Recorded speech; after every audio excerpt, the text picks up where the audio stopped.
दोस्तों, आज की कहानी है शादी के बाद अपने बॉयफ्रेंड से मिलने पर मानसी हुई शर्मिंदा। कहानी पसंद आए तो वीडियो को लाइक और सब्सक्राइब जरूर करना।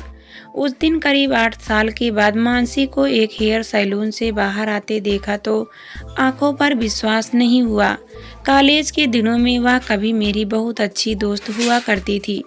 फिर एक एमबीए करने मुंबई चली गई और हमारे बीच संपर्क कम होते होते समाप्त हो गया था।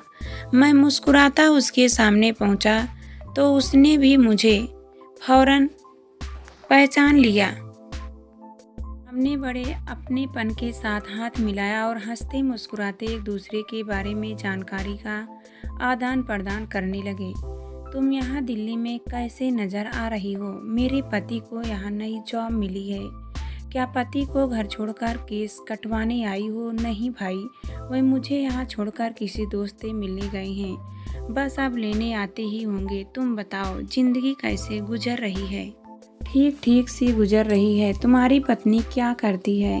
अंजू नौकरी करती है। तुम तो कहा करते थे कि पत्नी को सिर्फ घर गृहस्थी की जिम्मेदारियां संभालनी चाहिए। फिर अंजू को नौकरी कैसे करा रहे हो? उसने हंसते हुए पूछा। मैं तो अभी भी यहाँ ही चाहता हूँ कि अंजू घर में रहे, पर आज की महंगाई में डबल इनकम का होना जरूरी है। बच्चे कितने बड़े हो रहे हैं। हमारा एक बेटा है समीर, जो पिछले महीने 6 साल का हुआ है। उसके लिए भाई या बहन अभी तक क्यों नहीं लाए हो? अरे दूसरे बच्चे की बात ही मत छेड़ो। आजकल एक बच्चे को ही ढंग से पालना आसान नहीं है। तुम अपने बारे में बताओ। मैं तो कोई जॉब नहीं करती हूँ। पति सॉफ्टवेयर इंजीनियर है। 3 साल अहमदाबाद में रहे। अब यहाँ दिल्ली की एक कंपनी में जॉब शुरू करने के कारण 2 महीने पहले यहाँ आए हैं। अभी तक मन नहीं लग रहा था, पर अब तुम मिल गए हो तो अकेलेपन का एहसास कम हो ही जाएगा। कब मिलवा रहे हो अंजू और समीर से? संजीव, बहुत जल्दी मिलने का कार्यक्रम बना लेते हैं। तुमने अपने बच्चों के बारे में तो कुछ बताया नहीं। मैंने जानबूझकर विषय बदल दिया। मेरी 2 बेटियां हैं, श्रेता और शिखा। श्रेता स्कूल जाती है और शिखा अभी 2 साल की है। बहुत अच्छा मेंटेन किया हुआ है तुमने खुद को। कोई देखकर कह नहीं सकता कि तुम 2 बेटियों की मम्मी हो। Thank you. मैं नियम से डांस करती हूँ। कोई टेंशन नहीं है, इसलिए स्वास्थ्य ठीक चल रहा है। मेरे मुंह से अपनी प्रशंसा सुनकर वह खुश होकर बोली, वैसे तुम भी बहुत जच रही हो। तुम्हें देखकर कोई भी कह सकता है कि तुमने जिंदगी में अच्छी तरक्की की है। Thank you. ये शायद तुम्हारे पति ही हमारी तरह आ रहे हैं। अपनी तरफ एक ऊंचे कद व आकर्षक व्यक्तित्व वाले पुरुष को आते देखकर मैंने कहा। आत्मविश्वास से भरा हुआ व्यक्ति मानसी का पति रोहित ही निकला। उसने रोहित से मेरा परिचय कॉलेज के बहुत अच्छे दोस्त के रूप में कराया। रोहित ने बड़े गर्मजोशी के साथ मुझसे हाथ मिलाया। फिर हम दोनों एक दूसरे के काम के विषय में बातें करने लगे। मानसी अब चुप रहकर हमारी बातें सुन रही थी। करीब 15 मिनट बातें करने के बाद रोहित ने विदा लेने को अपना हाथ आगे बढ़ा दिया और बोला, संजीव, तुम्हें अपनी वाइफ और बेटे के साथ हमारे घर बहुत जल्दी आना ही है। मानसी को अपने शहर में बोर मत होने देना। हम बहुत जल्दी मिलते हैं। मैंने मुस्कुराते हुए जवाब दिया। अपना मोबाइल नंबर तो दो, नहीं तो एक दूसरे के संपर्क में कैसे रहोगे?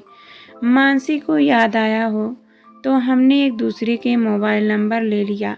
वे दोनों अपनी कार में बैठे और हाथ हिलाते हुए मेरी आंखों से ओझल हो गए। मैंने डिपॉर मोटल स्टोर के घर का सामान खरीदा और अपनी 2 साल पुरानी कार से घर आ गया। आप कहाँ अटक गए थे? मुझे मशीन लगानी थी, पर बिना वॉशिंग पाउडर के कैसे लगाती? अंजू मुझे देखते ही नाराज हो उठी। मशीन अब लगा लो, खाना देर से खा लेंगे। मैंने उसे शांत करने के लिए धीमी आवाज़ में जवाब दिया। कितनी आसानी से कह दिया कि मशीन अब लगा लो। मैं नहा चुकी हूँ और समीर को तो सही वक्त पर खाना चाहिए ही ना। अब खाना बनाओ या मशीन लगाऊं? उसका गुस्सा कम नहीं हुआ था। इतनी गुस्सा क्यों हो रही हो? तुम मशीन लगा लो। आज लंच करने बाहर चलते हैं। अपना पेट खराब करने के लिए मुझे बाहर का खाना नहीं खाना है। आप यह बताओ कि अटक कहाँ गए थे? अटका कहीं नहीं, ऐसे ही विंडो शॉपिंग करते हुए समय का अंदाज़ा नहीं रहा। न जाने क्यों उसे मानसी और रोहित से हुई मुलाकात के बारे में उस समय कुछ बताने को मेरा मन नहीं किया। अंजू ड्राइंग रूम में समीर द्वारा फैलाई चीज़ें उठाने के काम में लग गई। अब उसका ध्यान मेरी तरफ न होने के कारण मैं उसे ध्यान से देख सकता था। इतना फर्क था मानसी और अंजू के व्यक्तित्व में। शादी होने के समय वह आकर्षक फिगर का मालकिन होती थी, पर अब उसका शरीर काफ़ी भारी हो चुका था। चेहरे पर तनाव की रेखाएं साफ पढ़ी जा सकती थी। उसका स्वास्थ्य ठीक नहीं रहता।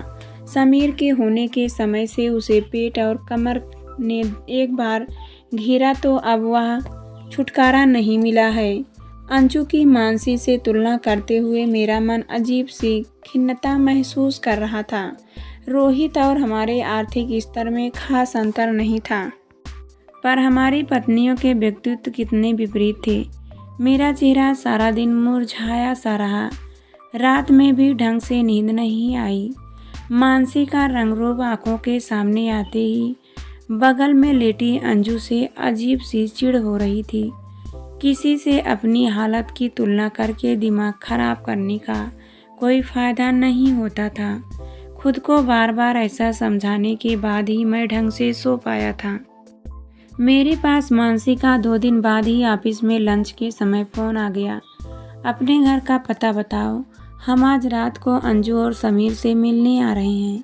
उसकी यह बात सुनकर मैं बहुत बेचैन हो उठा। आज मत आओ, अंजू को अपने भाई के यहाँ जाना है। मैंने झूठ बोलकर उनके आने का टाल दिया। चलो उनसे मिलने फिर किसी और दिन आ जाएंगे। पर तुम अपना पता तो लिखवा ही दो। मैं उसे घर बुलाना नहीं चाहता था, पर मजबूरन उसे अपना पता लिखवाना पड़ा। मैंने उससे ज़्यादा बातें नहीं की।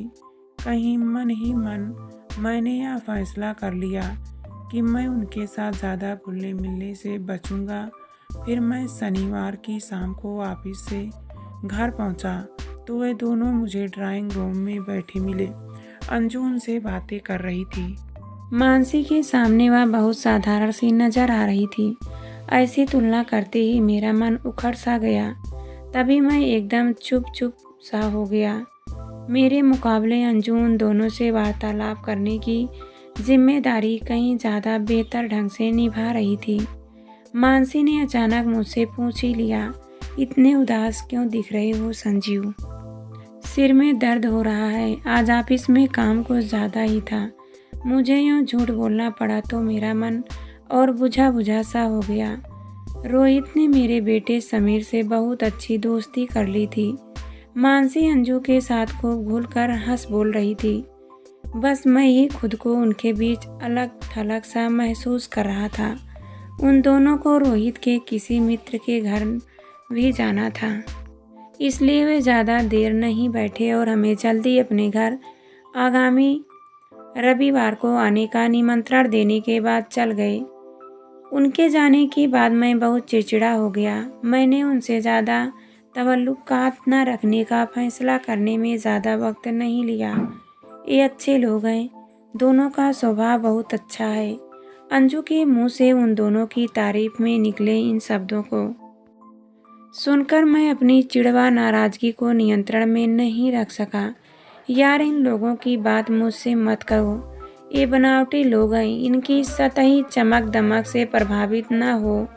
ऐसे लोगों के साथ मित्रता बढ़ाकर सिर्फ दुख और परेशानियां ही हासिल होती हैं। मैंने उसे समझाने की कोशिश की। क्या कॉलेज के दिनों में आप मानसी से बहुत अच्छे दोस्त नहीं थे? मुझे यूँ अचानक उत्तेजित होता देखकर वह हैरान नजर आ रही थी। मानसी मेरी एक अच्छे दोस्त नवीन की प्रेमिका थी। इस कारण मुझे उसे सहन करना पड़ता था। जब मानसी का उसके साथ चक्कर खत्म हो गया तब मैंने उसके साथ बोलना बिल्कुल ख़त्म कर दिया था। वह न तब मुझे पसंद थी और न आज। मुझे तो दोनों अच्छे इंसान लगे थे। क्या अगले संडे हम उनके घर नहीं जाएंगे? नहीं जाएंगे। और अब कोई और बात करो। हमें नहीं रखना है इनके साथ ज़्यादा संबंध। रूखे से अंदाज में उसे टोक कर मैंने मानसी और रोहित के बारे में चर्चा खत्म कर दी। अंजू ने फिर उन दोनों के बारे में कोई बात नहीं की। सच तो यह है कि वह मुझे ज़्यादा खुश नज़र आ रही थी। उसने कोई बड़े प्यार से मुझे खाना खिलाया और सोने से पहले सिर की मालिश भी की। अगले दिन अंजू ने मुझे सुबह उठाकर मुस्कुराते हुए कहा, उठिए सरकार, आज से हम दोनों रोज नियमित रूप से घूमने जाया करेंगे। यार तुम्हें जाना हो तो जाओ, पर मुझे सोने दो। मैंने फिर से रजाई में घुसने की कोशिश की। नहीं जनाब, ऐसे नहीं चलेगा। अगर आप मेरा साथ नहीं दोगे तो मैं और मोटी हो जाऊंगी। क्या आप मुझे मानसी की तरह सुंदर और स्मार्ट बनता नहीं देखना चाहते हो? अंजू की बात सुनकर मैं बैठ गया और फिर बोला, तुम उसके जैसा नकली पीतल नहीं बल्कि खरा सोना हो। बेकार में उसके साथ अपनी तुलना करके टेंशन में मत जाओ। अंजू ने अपनी बाहों का हार मेरे गले में डालकर कहा, टेंशन में नहीं बल्कि आप नजर आ रहे हो। मैं टेंशन में नहीं हूँ। मैंने उससे नजरें चुराते हुए जवाब दिया, मैं आपके हर मोड़ को पहचानती हूँ जनाब।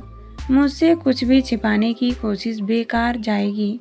क्या मतलब यह कि मेरी मानसिक सुख शांति की खातिर आपकी झूठ बोलने की आदत बहुत पुरानी है। तुम्हारी बात मेरी समझ में नहीं आ रही है। मैंने कब तुमसे झूठ बोला है? अंजू ने हल्के फुल्के अंदाज में जवाब दिया, मैं बताती हूँ। जब हमारे पास कार नहीं थी तो आप कार की इतनी बुराई करते थे। कार के पुर्जे महंगे आते हैं, सर्विसिंग महंगी होती है, पेट्रोल का खर्चा बहुत बढ़ जाता है। मुझे ड्राइव करना अच्छा नहीं लगता और भी न जाने क्या क्या कहते थे। तुम कहना क्या चाह रही हो? पहले एक और बात सुनो और फिर मैं आपके सवाल का जवाब दूंगी। जब समीर के एडमिशन का समय आया तो आप महंगे पब्लिक स्कूलों के कितने नुक्स गिनते थे। वहाँ पढ़ने वाले अमीर माँ बाप के बच्चे छोटी उम्र में बिगड़ जाते थे। बच्चे को अच्छे संस्कार घर में मिलते हैं, स्कूल में नहीं। जैसी दलीलें देकर आपने मेरे मन को शांत और सुख रखने की सदा कोशिश की थी।